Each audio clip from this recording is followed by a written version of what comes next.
artrología.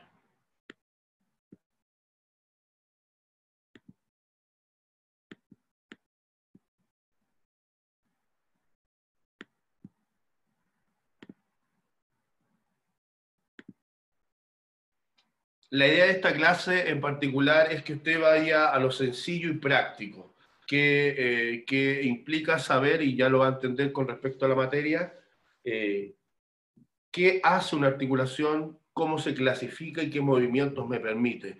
No necesito el detalle anatómico, necesito saber con exactitud cómo va la cápsula articular y qué ligamentos la constituyen. Tengo que entender, claro, que si hay una cápsula o no, pero por sobre todo tengo que entender la clasificación, la subclasificación y qué movimiento hace esa articulación. Entonces, es prácticamente ir a analizar y buscar y memorizar los tipos de articulaciones desde esa perspectiva. ¿Y qué son las articulaciones? O la artrología como tal. Es el estudio que implica el análisis de cómo el esqueleto se une. Las articulaciones se caracterizan por ser puntos en los cuales hay convergencia de hueso, y la característica de estas articulaciones es cómo se unen los huesos entre sí. Y el análisis puede ser desde la forma estructural hasta el tejido que las compone. Lo primero que uno piensa cuando piensa en una articulación es en movimiento, puntos móviles. Los miembros están articulados y estas articulaciones permiten los movimientos de los segmentos corporales. Pero también voy a tener articulaciones en el cuerpo, por ejemplo las que encontramos en la cabeza, que no se mueven, lo que implica que vamos a tener una transición de articulaciones entre aquellas que no van a generar movimiento y que si se genera movimiento es un problema, y aquellas articulaciones que van a generar mucho movimiento en el cuerpo. Entonces, cuando hablamos de articulación, hablamos primero de la primera clasificación general, que es tipos de articulaciones. Tipos de articulaciones. Vamos a tener tres tipos: fibrosa, cartilaginosa y sinovial. Como lo dije hace un minuto, aquí yo tengo una clasificación general que son tres grupos, tres grandes grupos de articulaciones. Fibrosis, fíjese que entre paréntesis, sin artrosis, que implica sin movimiento. Artrosis es movimiento. En este caso, las articulaciones fibrosas no generan movimiento, son sin movimiento. Un segundo grupo que son y que corresponde a las articulaciones cartilaginosas, son relativamente más conocidas, usted las encuentra en el tórax, por ejemplo. Esa característica cartilaginosa del tórax también está dado por este tipo de articulaciones que permiten cierto grado de movimiento, no mucho movimiento, cierto grado de movimiento. Y a eso nos referimos cuando decimos anfiartrosis. Anfi es poco movimiento, y artrosis, movimiento, poco movimiento. Y finalmente, los tipos de articulaciones que presentan una mayor cantidad de subclasificaciones, que son las articulaciones sinoviales o diartrosis, que implica, si voy de sin movimiento, poco movimiento, casi por lógica, son aquellas articulaciones que van a generar mucho movimiento. Di es harto, harto movimiento, las articulaciones sinoviales. Y de inmediato usted va a pensar en aquellas regiones del cuerpo que se mueven con amplitud, que recorren distintos tipos de movimientos que usted ya conoce, como la separación y la aproximación, la flexo-extensión y la rotación. Entonces, esas articulaciones que permiten todos esos movimientos son sinoviales. Dentro de las articulaciones fibrosas vamos a tener subtipos. Entonces ahí cabe de cajón la primera explicación. No es lo mismo cuando yo pregunto, indique el tipo de articulación, que implicaría cualquiera de esas tres, fibrosa, cartilaginosa o sinovial, a cuando yo pregunte, indique el subtipo de articulación, que en este caso sería aquellos grupos que voy a encontrar dentro de esta clasificación de tres grandes tipos de articulación. En el caso de las fibrosas voy a tener prácticamente tres subtipos: las suturas, la sindesmosis y la gonfosis o articulación alveolo-dentaria.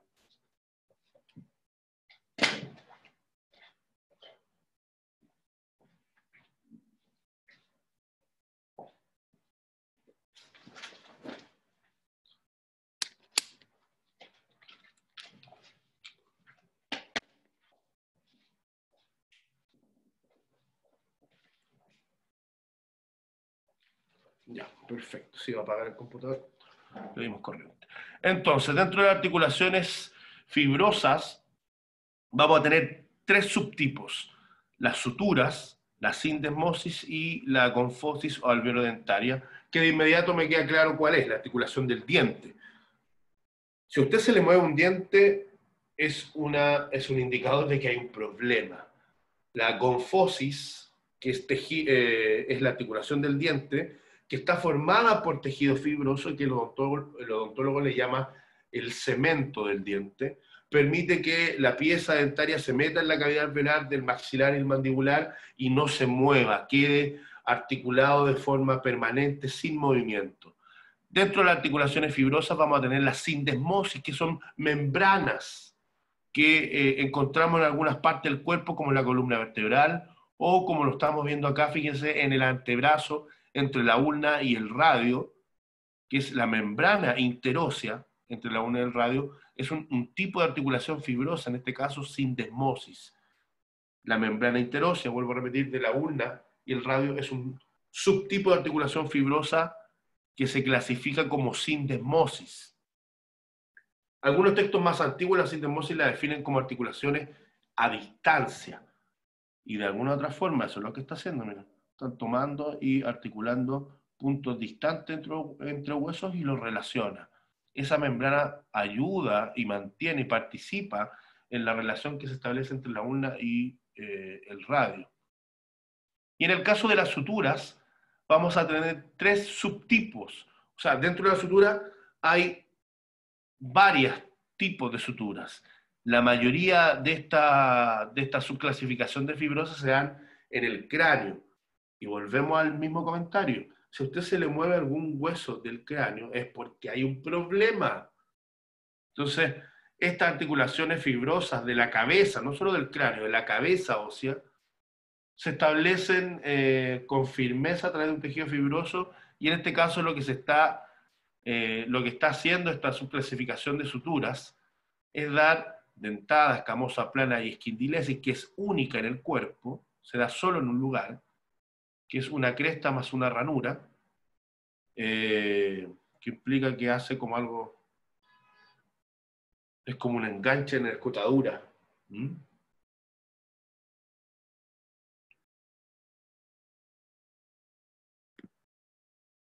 Se me había olvidado.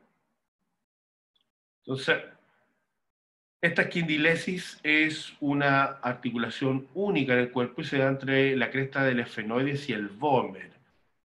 Articulación, sutura tipo fibrosa plana es la que usted encuentra, por ejemplo, en los huesos nasales.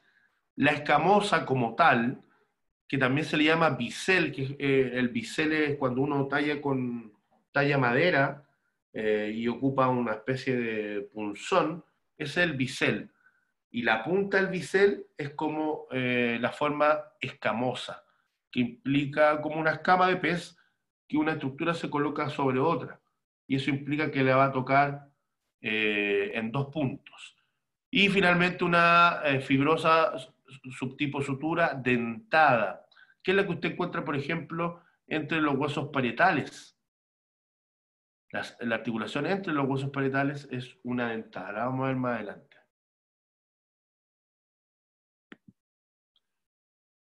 El segundo grupo son las cartilaginosas, que van a tener dos subtipos: la sincondrosis o primaria o sínfisis, y un segundo subgrupo que son las sínfisis o secundarias.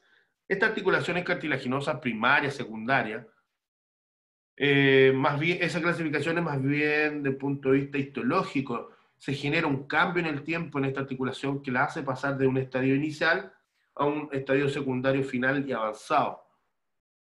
Las articulaciones cartilaginosas en algún momento de la vida se pueden osificar, y eso podría generar problemas si esa persona es móvil. Y tiene que ver también, por ejemplo, con que con el tiempo los abuelos tienen el... Sí, no sé, prendí la cámara, pero quería hacer una... No me funciona la cámara. Así que nos quedamos sin video. quería hacer la explicación de cómo era la articulación. Esquindilesis porque con la mano se entiende al tiro. Pero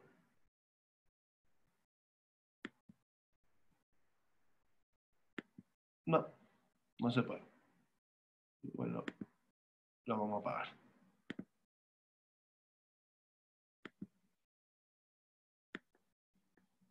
Finalmente, dentro de esta gran clasificación de articulaciones, el tercer tipo son las articulaciones sinoviales. Y aquí hago el típico comentario para que usted se acuerde de las sinoviales y de las características de las sinoviales, es que yo las defino como las 3C.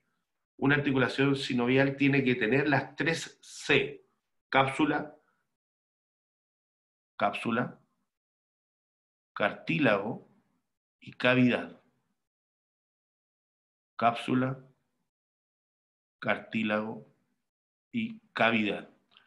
Una articulación sinovial siempre va a tener estos tres elementos. Y eso de alguna otra manera asegura de que va a haber protección para esa articulación durante el movimiento. Usted ya algo debe manejar el hecho de que el cartílago como tal lo que hace es posicionarse como esbozo del desarrollo del hueso, pero posicionarse sobre los extremos con el objetivo de proteger los extremos ante el roce del movimiento. Si usted genera mucho movimiento en una articulación, lo más probable la va a dañar. Mucho movimiento más allá de lo normal, ¿verdad? Que tiene que ver, por ejemplo, en algunos trabajos con la acción repetitiva, que el trabajador hace un movimiento constante dentro de su rutina de trabajo que termina lesionando, por ejemplo, la muñeca, el hombro, la rodilla. En la rodilla podrían haber otros efectos, sí, por ejemplo, el peso. Pero cuando se genera el miembro superior, cuando un trabajador tiene un hombro lesionado o tiene un codo lesionado, lo más probable el análisis tiene que ver con el movimiento repetitivo. Este cartílago tiene el objetivo de protegerse los extremos del hueso ante ese movimiento repetitivo. La cápsula es una especie de carpa que genera un ambiente absolutamente distinto y distinto con respecto al medio, la envuelve. Eso implica también de que cuando una cápsula articular, por ejemplo, en el 15 grado 3, que es desgarro cápsula ligamentoso, se necesite específicamente una intervención quirúrgica porque el medio interno de la articulación se vio expuesto y hay que hacer aseo quirúrgico. Entonces, necesito de una cápsula articular que proteja estos elementos dentro de una sinovial. Y al generarse esta cápsula articular se genera de inmediato la cavidad. Una articulación sinovial siempre va a tener una cavidad articular generada por el cierre hermético de esta cápsula articular. Ahora, esta cápsula por fuera va a tener una capa fibrosa que es el ligamento como tal. Los ligamentos forman las cápsulas articulares. De ahí viene el concepto y la definición de 15 como desgarro cápsulo ligamentoso.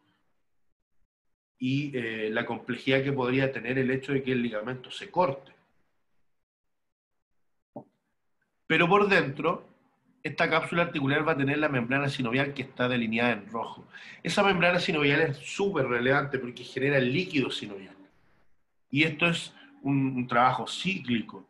Se genera descargas sobre el hueso, la cápsula articular a través de la membrana se ve presionada, y esa compresión que se genera va a estimular la producción de líquido sinovial. Estoy haciéndolo súper simple. Y ese líquido sinovial tiene como objetivo lubricar la articulación. Además de protegerse el hueso a través de los cartílagos articulares, también genera lubricación. Para esto es como un motor, chiquillo. Tal cual. Entonces, un motor va a necesitar distintos tipos de aceites para lubricar distintos procesos que tienen que ver con el movimiento repetitivo de pieza. Si ese aceite se pierde, la pieza finalmente se va a fisurar o va a dejar de funcionar porque no va a tener la lubricación necesaria y va a generar una fricción que termina dañando. En las articulaciones es exactamente lo mismo. Y es esa justificación también el hecho, por ejemplo, de que la inmovilización prolongada en traumatología se está evitando. Hace 20 años atrás a usted se fracturaba y le colocaban yeso en todos lados. Ahora el yeso prácticamente se evita, a no ser que sea porque necesito fijar una posición en particular, pero se evita porque ante la lesión de una articulación tengo que tratar de mantener el movimiento máximo posible, dentro evidentemente de la misma lesión. Porque sabemos que al inmovilizar una articulación sinovial, la membrana sinovial no produce líquido.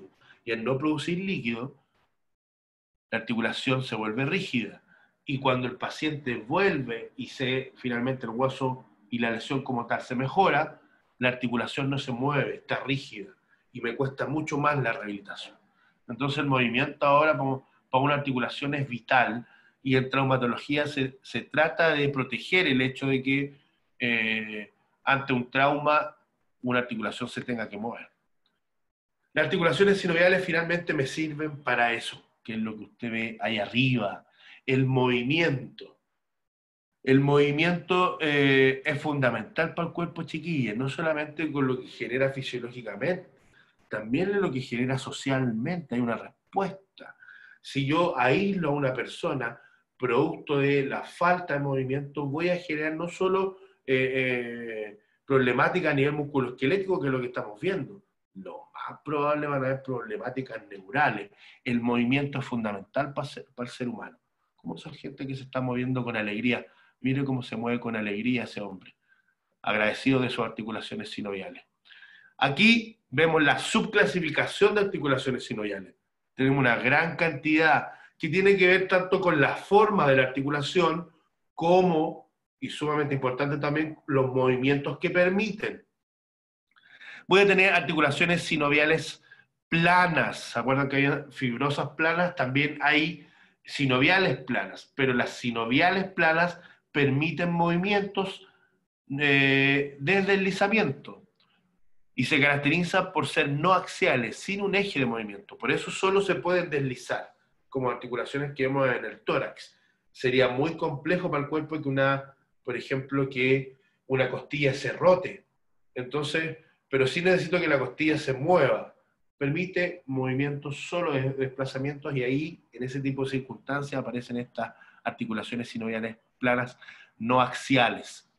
Voy a tener un segundo subgrupo de articulaciones sinoviales que son las monoaxiales, que tenemos dos subtipos, la gínglimo, bisagra o troclear. Siempre coloco o trato de colocar todas las alternativas que usted puede encontrar en la literatura, y las articulaciones pivote o trocoide. La gínglimo, bisagra, ya el término algo me permite entender mejor. O troclear implica que hay una tróclea metida en la articulación, permiten solo un tipo de movimiento. En este caso, el clásico de una articulación bisagra es la flexoextensión. Hay algunas partes del cuerpo donde yo solo puedo hacer flexoextensión, porque la articulación me permite eso. En el caso de las pivotes, fíjese, en el caso de las pivotes, son aquellas que usan un eje vertical y que me permiten rotación, atlantoaxoidea media. O sea, en la columna hay una articulación pivote que me permite la rotación de la cabeza. Un segundo subgrupo son las articulaciones biaxiales, que tiene tres subtipos: condilia, bicondilia y celar. Condilia o elipsoide significa que la articulación tiene un proceso óseo alargado horizontalmente, ya lo hemos visto, como el cóndilo humeral. Significa que lo más probable, el cóndilo humeral a nivel del codo me va a permitir dos tipos de movimientos. Ya vamos a ver cuáles. Las articulaciones bicondilias implica la presencia, la misma cantidad de movimiento, pero solo la presencia de dos cóndilos.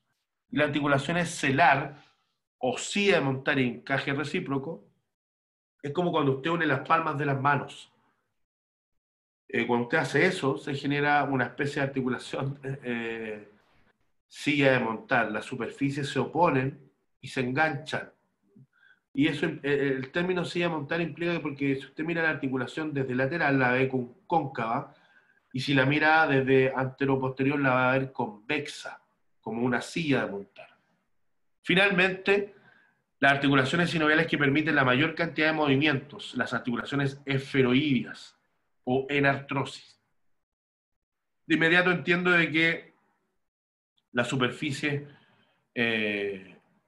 articulares comprometidas, por lo menos una, tiene que ser una esfera. Y esa esfera, finalmente, desde el punto de vista biomecánico, bien simple, es la que en el deslizamiento de los distintos ejes y planos permiten todos los movimientos. Por eso se le llaman a este tipo de articulaciones multiaxiales, porque hay distintos ejes. Perfecto. Entonces, ¿para qué me sirven las articulaciones sinoviales? Para generar movimiento. Ahí usted está viendo ahí la danza del lobo que está haciendo. Y las articulaciones sinoviales, vuelvo a repetir, son fundamentales. Son algo que uno tiene que conservar en los pacientes. Si usted se pone a pensar críticamente, la mayoría de aquí, a una buena cantidad de años, 10, 15 años, vamos a tener una cantidad de población enferma de tercera edad, porque nos estamos envejeciendo rápido, y eso implica que cada vez hay más abuelos. El movimiento es fundamental para los abuelos, y esa relación con el enfermero, y en el que el enfermero entienda que el abuelo se tiene que mover, y que además entienda cómo se mueven las principales articulaciones, le va a permitir hacer un abordaje mejor y mantener, mire, cómo se mueven ahí bailando la juventud. Evidentemente el movimiento es sumamente necesario para el cuerpo.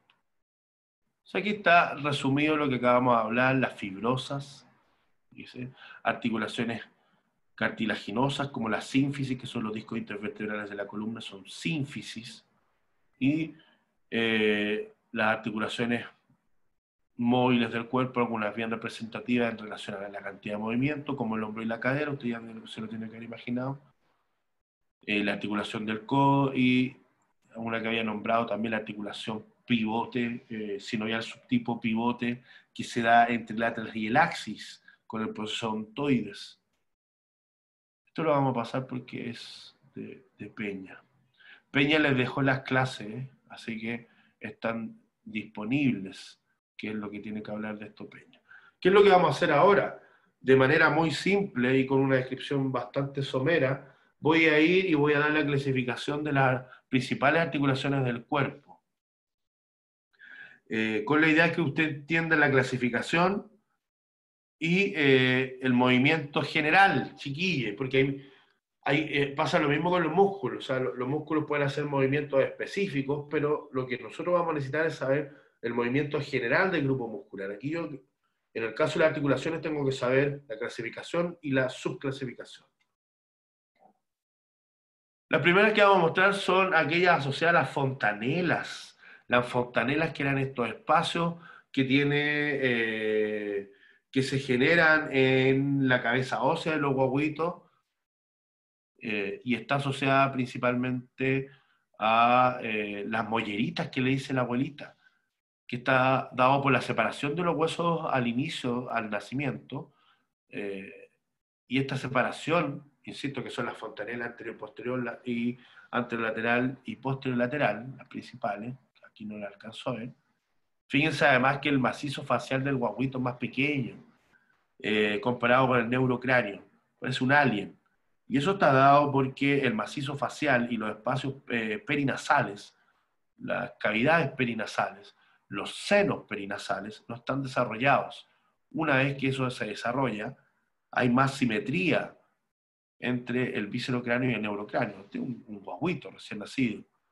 Y ahí yo puedo ver este espacio que vuelvo a insistir, se definen como la fontanela, que van a estar cubiertas por una membrana fibrosa, que corresponde a una sindesmosis, a una articulación fibrosa subtipo sindesmosis, que son las que finalmente están manteniendo la relación en estos puntos del neurocráneo, y que finalmente, una vez que se unen, recuérdenlo, pasan a llamarse puntos craniométricos: Bregma, Lambda, Therion, Asterion, que es lo que estamos viendo acá. Fíjense, el guaguito tiene prácticamente separado el parietal del temporal en espacio, pero va a mantenerse unido a través de esta sindesmosis, que es un tipo de articulación fibrosa, y esa sindesmosis ya la vamos a ver en otras partes del cuerpo.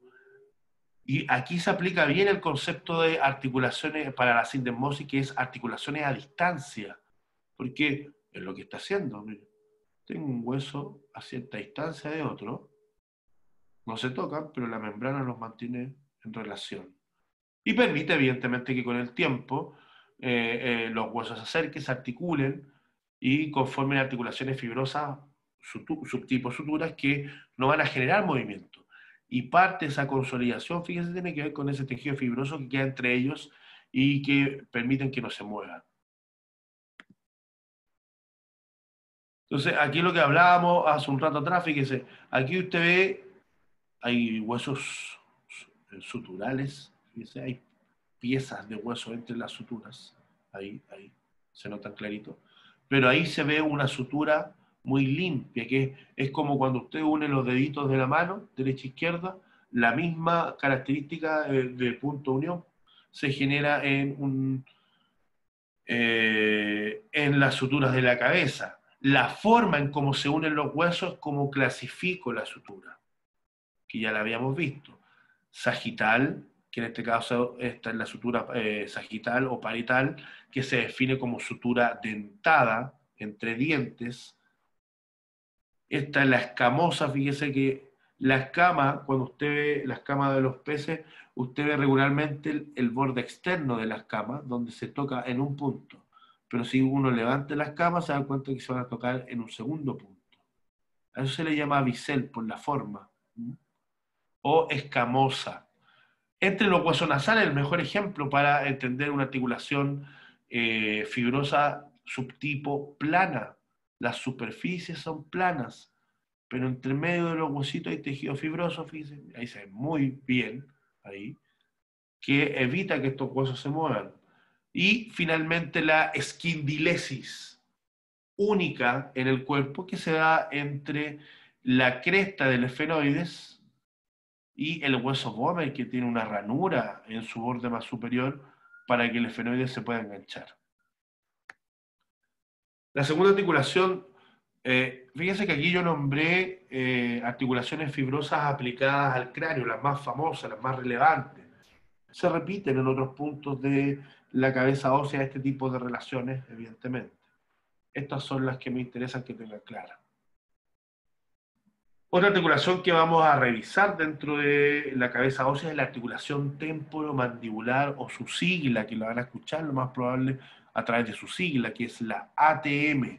El paciente tiene problemas en la ATM, articulación temporomandibular. Es la articulación preferida de los colegas odontólogos. Cuando un anatomista enseña la ATM, la enseña 3, 4 módulos de completo análisis. Nosotros lo que tenemos que saber, y que, fíjense, esta clasificación no la va a encontrar en un libro, porque es como una clasificación de investigación, que ha sido bastante aceptada dentro de los anatomistas.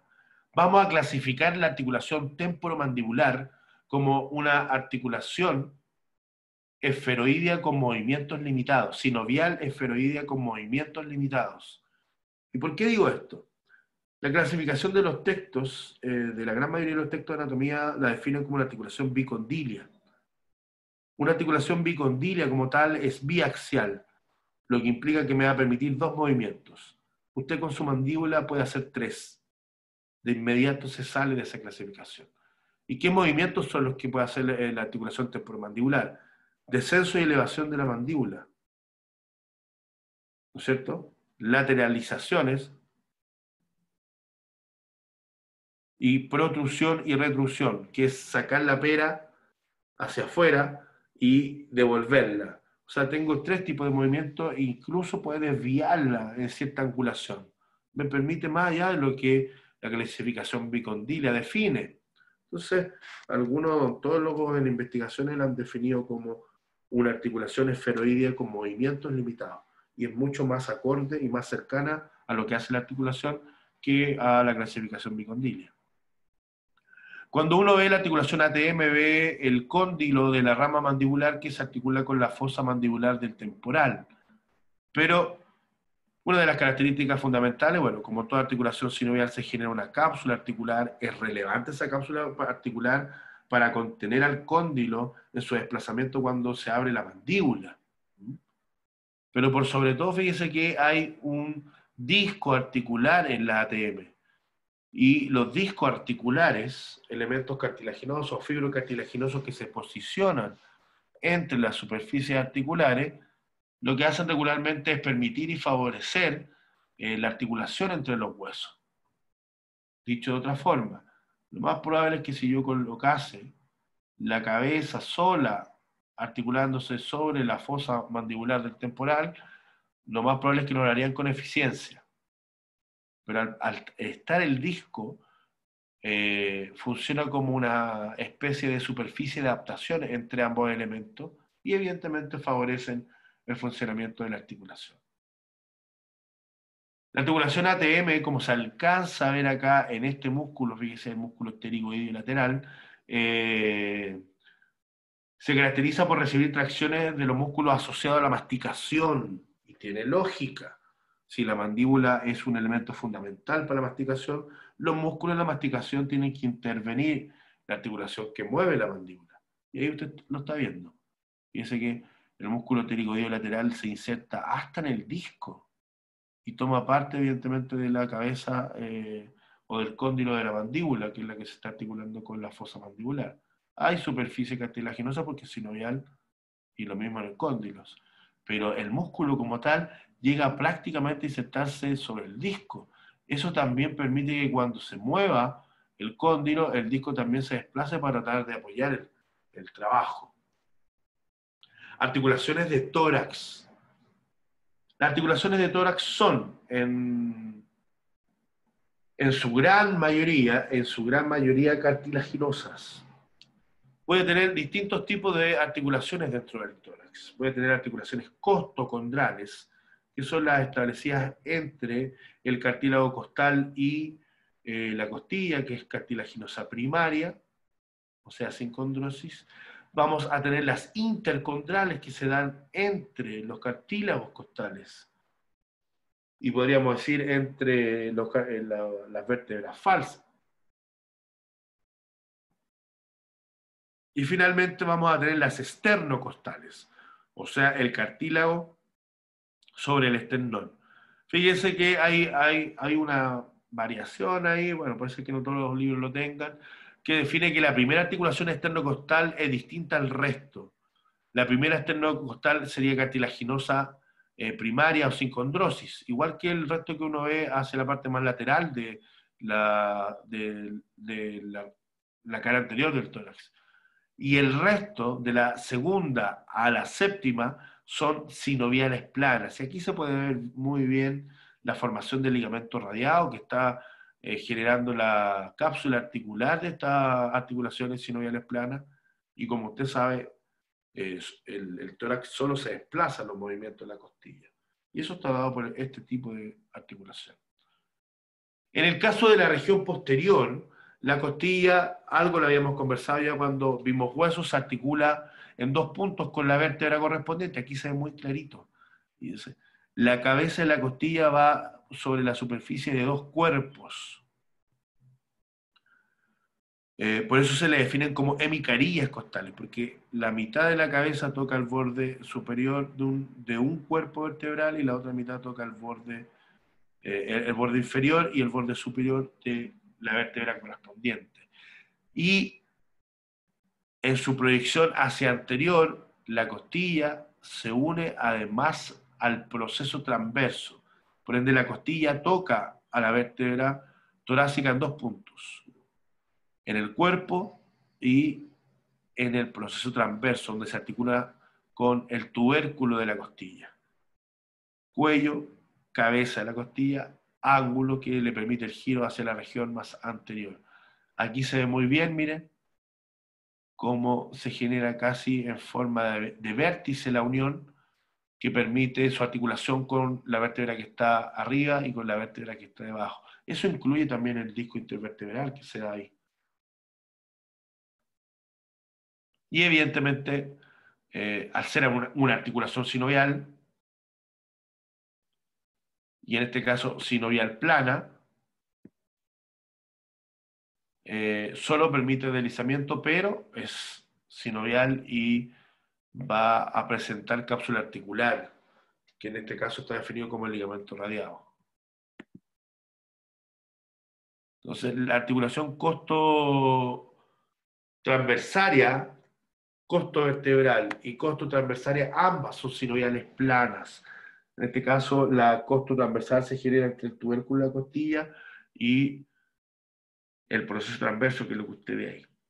Nuevamente lo mismo. Articulaciones de columna.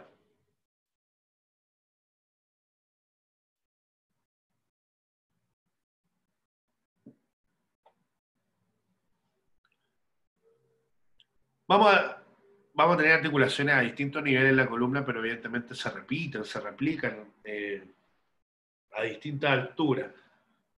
Se pueden modificar un poco en la biomecánica, pero en términos generales se respeta la clasificación a distintos niveles, a nivel de las distintas regiones de la columna. El primer grupo de articulaciones son las articulaciones cigoapoficiarias, que los biomecánicos definen como las articulaciones facetarias de la columna, por si lo escuchan, y que no es más que la articulación que se establece en los arcos entre los procesos articulares, como usted lo ve ahí. Un proceso articular inferior se une al superior que está inmediatamente debajo de él y genera las articulaciones cigoapoficiarias. Si yo coloco la vértebra se va a unir a través del cuerpo, a través del disco con el cuerpo y a través de las articulaciones, de los procesos articulares del arco. Entonces aquí veo muy bien la generación de la cigoapoficiaria. ¿Qué es lo que cambia en las cigoapoficiarias con respecto al nivel en el cual me encuentro? Es la orientación de sus carillas articulares. Esa orientación va cambiando mientras más arriba me encuentro o mientras más abajo me encuentro. Mientras más abajo me encuentro, más verticales son las carillas articulares, cosa que se invierte si me proyecto hacia más superior. Las articulaciones cigoapoficiales son clasificadas como sinoviales subtimoplanas. Poco movimiento, o sea, se genera movimiento, pero solo deslizamiento. No pueden permitir más que eso.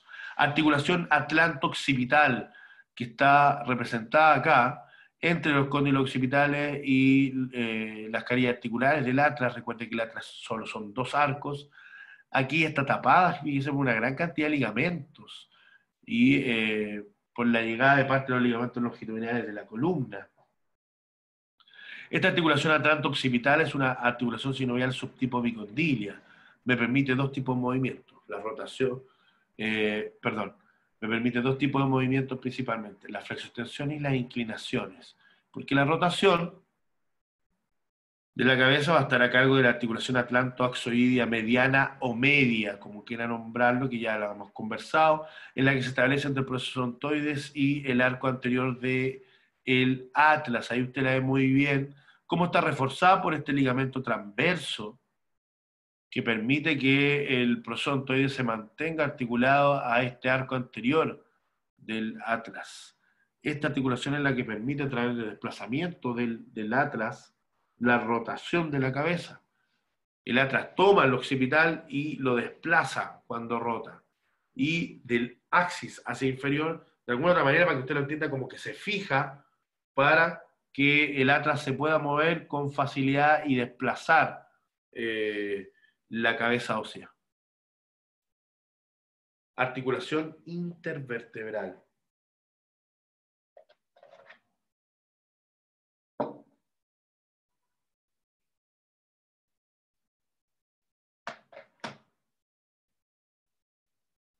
La articulación intervertebral es la que se establece entre los cuerpos vertebrales. Es como la principal, la más grande, la más notoria. Recuerde usted que hay más articulaciones, como la cigoapoficiaria. Pero la intervertebral es la que se establece a través del disco intervertebral. Algo habíamos conversado ya cuando vimos columna. En este caso se caracteriza este anillo fibroso por poseer un núcleo pulposo, que es una estructura interna. El disco intervertebral está lleno de líquidos sinoviales y además va a estar lleno de líquidos con ciertas características minerales. ¿Qué es lo que pasa con el paso del tiempo? Ese disco pierde consistencia y usted pierde altura. Y evidentemente, mientras más se acercan los cuerpos, fíjese, cuando hay pérdida de la consistencia del disco, más se estrechan los espacios y los agujeros intervertebrales por donde salen los nervios, que finalmente una de las consecuencias de que el disco se desgaste y que se achique es que efectivamente puede llegar a comprimir un nervio raquídeo producto del estrechamiento del agujero intervertebral, producto de la lesión del disco. Está reforzado por los ligamentos longitudinales anterior y posterior de la columna. Y fíjese, los ligamentos de la columna, usted los va a considerar, perdón, me faltó algo aquí, chiquilla. La articulación intervertebral es una articulación cartilaginosa subtipo sínfisis. Sínfisis. Y la acción principal de este disco es la amortiguación de las cargas axiales sobre la columna. O sea, todo el peso que va sobre la columna es disipado de alguna otra forma y es absorbido por este disco intervertebral.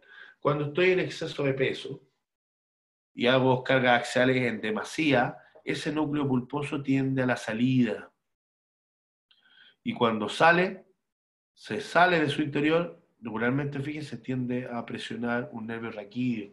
Y de ahí viene la discopatía en la región lumbar con lumbociática, porque el disco protruyó, su núcleo pulposo protruyó y presiona la raíz nerviosa. Y eso genera dolor y si es muy crónico va a generar hasta impotencia funcional. Entonces lo que iba a decir acá es que los ligamentos de la columna tienen que ser considerados como articulaciones a distancia, como sindesmosis, como un subtipo de articulación fibrosa. ¿Y cuáles son las sindesmosis o articulaciones a distancia? Que también, insisto, si usted le dice el ligamento amarillo, efectivamente trabaja como un ligamento, pero también trabaja como una sindesmosis, ya que se van sumando a distintos niveles de la columna y van relacionando a distancia las vértebras para evitar que se pierda la relación entre ellas y entre segmentos de la columna. ¿Cuáles son las sindesmosis que podemos considerar? El ligamento amarillo, el ligamento amarillo está ahí, ¿dice? Entre las láminas, va tapizando láminas. Ligamento intertransverso, ligamento supraespinoso que va en todo el vértice de la supraespinoso, y el ligamento nucal que aquí no lo vemos, pero lo vemos aquí. Debería estar cubriendo esta región de acá. Entonces, todos los ligamentos de la columna usted los puede considerar como articulaciones fibrosas subtipos sindesmosis o articulaciones a distancia. Articulaciones de miembro superior. La primera articulación que uno tiene que tratar en miembro superior es aquella que tiene relación con la conexión entre el esqueleto axial y el esqueleto apendicular. Y eso se genera entre la clavícula y el manubrio esternal, a través de la articulación esternoclavicular. Se clasifica sinovial subtipo silla de montar. Además, esta articulación tiene como característica la presencia de un disco articular que nuevamente lo que hace es permitir una mejor conjunción entre las extremidades articulares. Voy a tener una serie de ligamentos que usted ve ahí que van a estar asociados al reforzamiento de esta articulación. Y al ser una articulación sinovial subtipo silla de montar, me permiten dos ejes de movimientos. O sea, son biaxiales. Que tiene que ver principalmente con el acomodo hacia superior de la clavícula y el acomodo de la clavícula hacia anterior. Cuando usted lleva su mano o su miembro superior en aducción cruzada, la clavícula se desplaza hacia la región anterior. Si usted eleva el hombro, va a pasar algo parecido, pero la clavícula se va a inclinar hacia superior. Y eso está permitido por esta articulación silla de montar, encaje recíproco o celar, cualquiera de los tres. Y es la primera que uno trata, porque es la que conecta el esqueleto axial a la apendicular.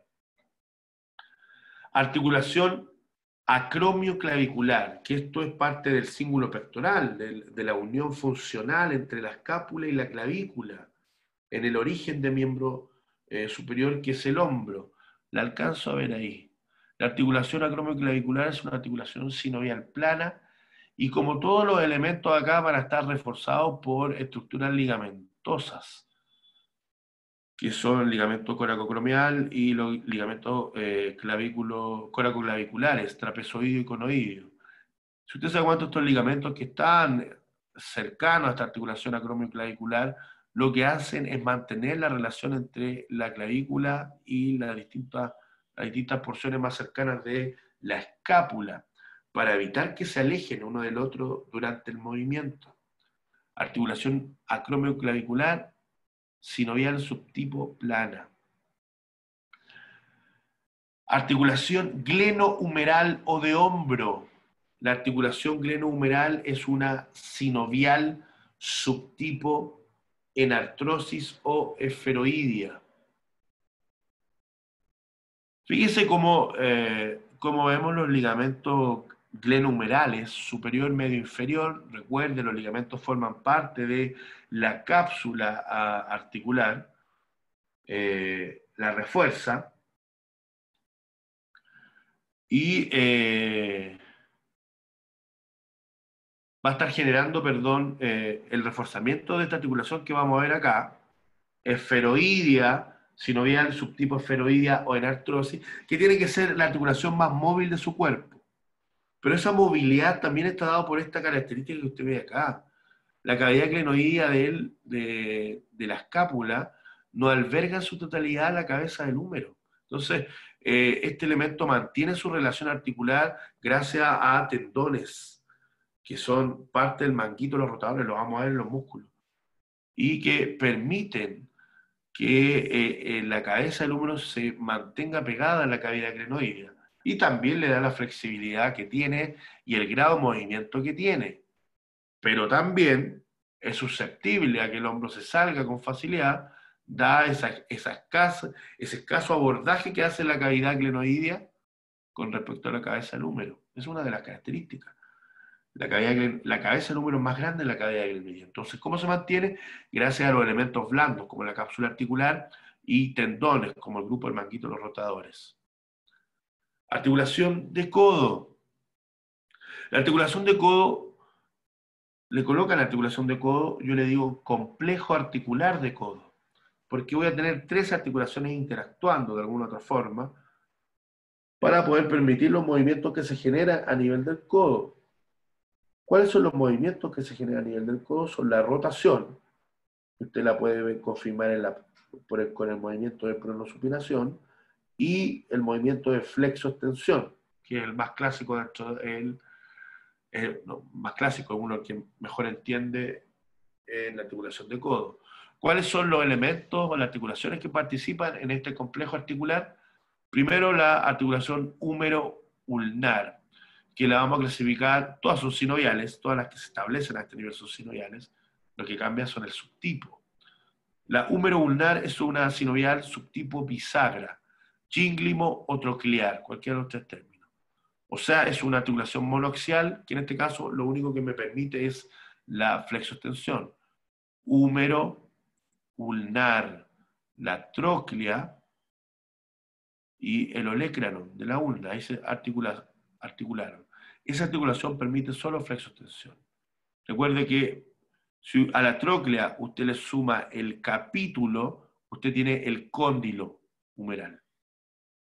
Articulación húmero-radial, sinovial subtipo esferoidea. Tengo el capítulo humeral, que es parte del cóndilo humeral, que se articula con la cabeza del radio. Y ahí dice esferoidea. Pero fíjense que si la ulna no estuviese, uno podría hacer circunducción con el antebrazo. Sería algo muy bizarro, ¿verdad? Pero articularmente se podría generar. Esta es una clasificación del libro Rouvier, escuela francesa, un poco más detallada en la descripción, y tomamos esa clasificación. Ahora, ¿por qué no lo hace? Porque evidentemente está la ulna, y la ulna es un gran hueso del antebrazo y el que domina la flexoextensión, entonces el radio la sigue. Además, el radio está articulado con la ulna, que es la articulación radio-ulnar proximal. Si digo proximal, significa que tienen que haber otras, y en este caso hay una intermedia y una distal, radio-ulnar. Pero en este caso alcanzamos a divisar solo la articulación radio-ulnar proximal. En este caso es una articulación sinovial subtipo pivote. la cabeza del radio en ese punto rota sobre la ulna para generar la pronosupinación. Entonces, esas van a ser las 3 articulaciones del complejo articular de codo. ¿Qué vemos reforzado acá por una cápsula articular un poco débil, que presenta la clásica formación de ligamentos colaterales? Recuerde que el codo es el análogo de la rodilla. Va a encontrar ligamentos colaterales en la rodilla que evidentemente son más relevantes, no sé si más fuertes, pero un poco más grandes que lo que usted va a encontrar en el codo.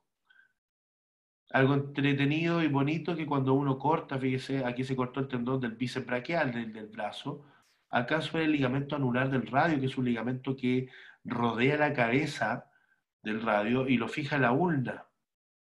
Ese ligamento es un elemento que se ve en constante fricción durante la pronosupinación, dado como envuelve la cabeza del radio, el ligamento anular del radio, y permite y lo fija y refuerza el hecho de que se mantenga unido a la ulna.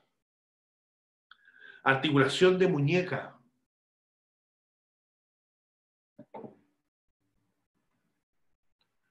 La articulación de muñeca es la articulación radiocarpiana. ¿Cómo sale ahí radiocarpal? Como lo diga, no es tan relevante. La articulación radiocarpiana es la que se establece a través del extremo distal del radio y los 2 primeros huesos de lateral a medial de la hilera proximal del carpo, que es el escafoides y el semilunar. Aquí lo ve perfecto, fíjense. Veo el extremo distal del radio y veo cómo se relaciona articularmente con el escafoides y el semilunar de la hilera proximal del carpo. Dijimos que no se articulaba directamente la ulna con el carpo, pero voy a tener una serie de elementos, fíjese, ahí hasta un menisco muy pequeño, que lo que hace es amortiguar las descargas que se generen sobre este extremo de la ulna en la dirección de la muñeca. Y además voy a tener un disco. La diferenciación es la consistencia, la característica histológica del tejido, chiquillo. Pero más allá de eso, del hecho de que tengo un menisco y tengo un disco articular y un menisco en ese extremo, que son pequeños, me permite también entender el hecho de que lo que conversábamos en algún momento en la otra clase era que usted al desviar hacia ulnar la muñeca, el movimiento de la muñeca va a permitir 2 tipos de movimientos, flexoextensión y separación y aproximación. Cuando usted, o también lo puede decir desviación ulnar, que es desviar la muñeca hacia la ulna, y desviación radial. Cuando usted hace desviación ulnar, usted tiene un mayor grado de desplazamiento y está dado por, lo conversamos, por este hecho de que la ulna no se articula con el carpo. Pero, dado eso, el cuerpo coloca elementos fibrocartilaginosos dentro de este espacio para poder reforzar el hecho de que se va a poder desplazar más. Lo compensa de alguna otra forma. Entonces, la articulación radiocarpiana es una sinovial condilia. La mayoría de las articulaciones que se establecen en el carpo son sinoviales planas. Los huesos del carpo solo se desplazan entre ellos. Pero las articulaciones que se generan entre los metacarpianos y las interfalángicas, entre la falange y los dedos, son distintas. Las articulaciones entre los metacarpianos, que son las articulaciones de los nudillos, hay libros que la consideran como sinovial condilia y otros que la consideran sinovial esferoidea. La escuela francesa la considera sinovial esferoidea, nosotros la vamos a considerar sinovial esferoidea. De alguna u otra manera implica que usted podría hacer prácticamente todos los movimientos con la articulación metacarpofalángica, que es esta. Vuelvo a repetir la de los nudillos. Fíjese cómo hay una armazón fibrotendinoso en los dedos, que es muy lindo. No alcanzamos a revisar, pero la biomecánica de esa es muy linda. Cuando pasamos a las articulaciones interfalángicas, la falange lo único que usted puede hacer es la flexoextensión. Por ende, de inmediato yo tengo que pensar que es una articulación sinovial, obvio, se mueve, pero en este caso subtipo bisagra, gínglimo o troclear, cualquiera de las tres. Las articulaciones interfalángicas entre las falanges de las manos son articulaciones gínglimo, bisagra o troclear. En cambio, las metacarpofalángicas, la de los nudillos, las vamos a considerar sinovial esferoidea. Articulaciones de miembro inferior. Bueno, evidentemente una de las articulaciones más relevantes que va a encontrar acá es la articulación, o la del extremo más proximal del miembro inferior, es la articulación de cadera o articulación coxofemoral. Al igual que la articulación del hombro, tenemos que considerar una articulación sinovial subtipo esferoidea o en artrosis.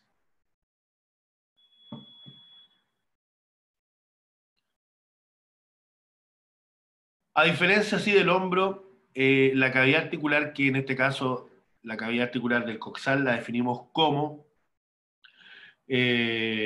acetábulo. El acetábulo tiene una carilla semilunar, que es el punto articular directo con la cabeza, pero fíjese, además tiene una escotadura que está cerrada por un ligamento, pero que deja el paso a otro ligamento, que es el ligamento de la cabeza del fémur. Y la característica de ese ligamento es que tiene una arteria en su interior para poder no solamente traccionar la cabeza del fémur dentro de la cavidad, sino que también para poder irrigar la cabeza del fémur. Y eso está dado principalmente porque la arteria femoral no alcanza a irrigar por completo al fémur, llega prácticamente a la región de cuello y genera una serie de colaterales, pero no llega en ramas colaterales hacia la cabeza del hueso. No puede ser que el hueso más robusto y grande del cuerpo no tenga irrigación.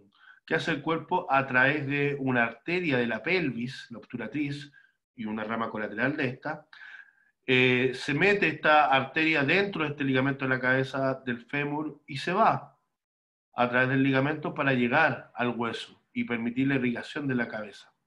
El ligamento, como dije, además permite la tracción de la cabeza dentro de la cavidad, evidentemente favoreciendo la relación articular.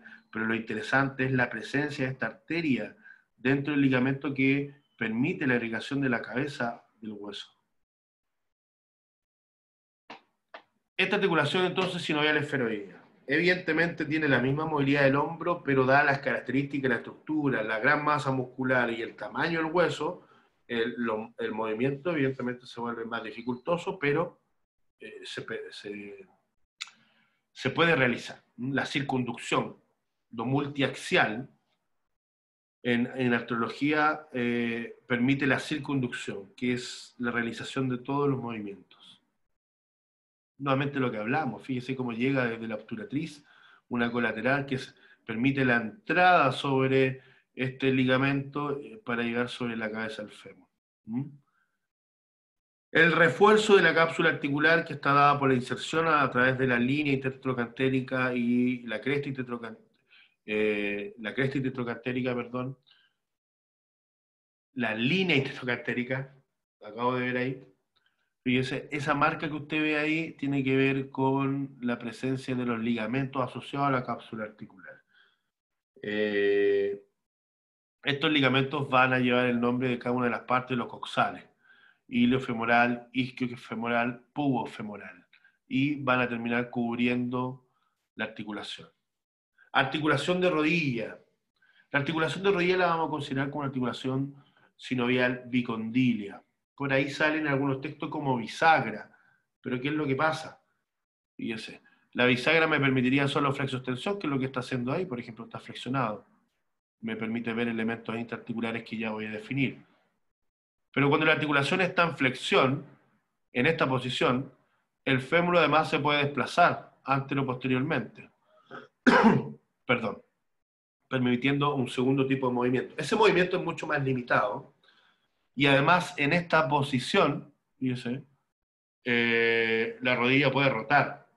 que es cuando los deportistas o alguien en particular se lesiona la rodilla y el mecanismo de lesión fue en flexión, o sea, cuando se lesionó la rodilla, su rodilla estaba en flexión, el daño a esa articulación va a ser mucho más que si estaba en la vertical y la articulación no estaba en flexión. Porque ahí tiene mayor eje de movimiento, y al permitir mayor eje de movimiento, el desplazamiento es mayor de los cóndilos femorales y hay un mayor compromiso de los elementos interarticulares.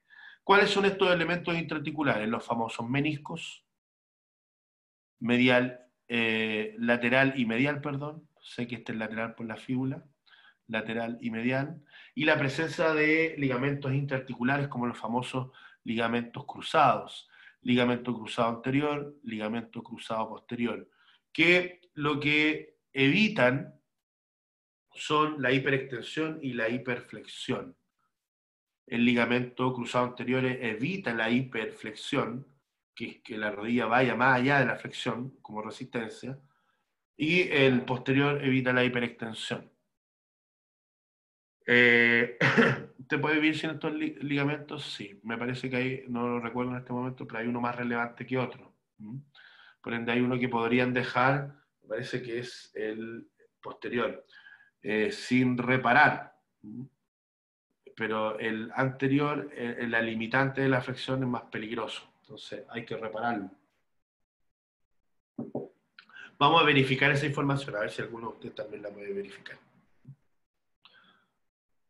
Bueno, la rodilla tiene una serie de cápsulas articulares, aquí yo no la estoy mostrando, evidentemente, estoy viendo los elementos más relevantes de la rodilla, como son los cóndilos, los meniscos, los platillos tibiales de la tibia y los ligamentos cruzados, que son elementos intraarticulares. Pero va a tener, como toda articulación sinovial, una cápsula articular robusta, donde aparecen los ligamentos colaterales, fibular y tibial de la rodilla. Estos ligamentos colaterales evitan, evidentemente, que cuando la rodilla está en flexión se desplace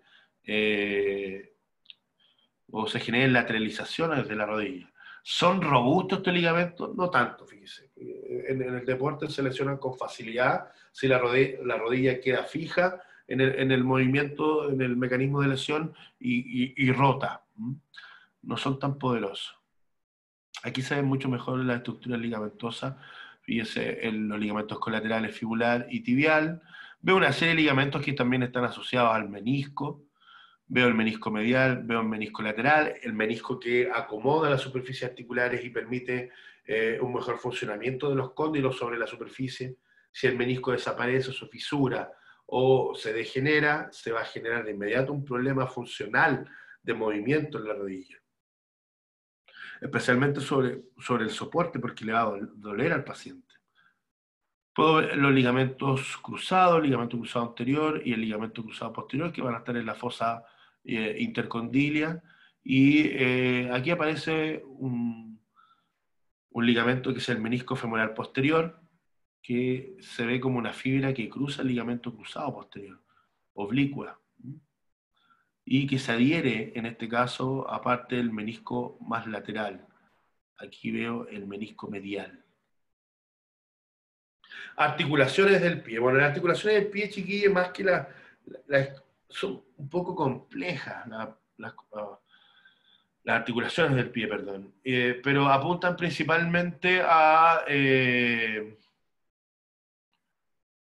entender que todo el complejo que se genera a este nivel tiene como objetivo que el pie se pueda adaptar a las distintas superficies durante la marcha, durante la bipedestación.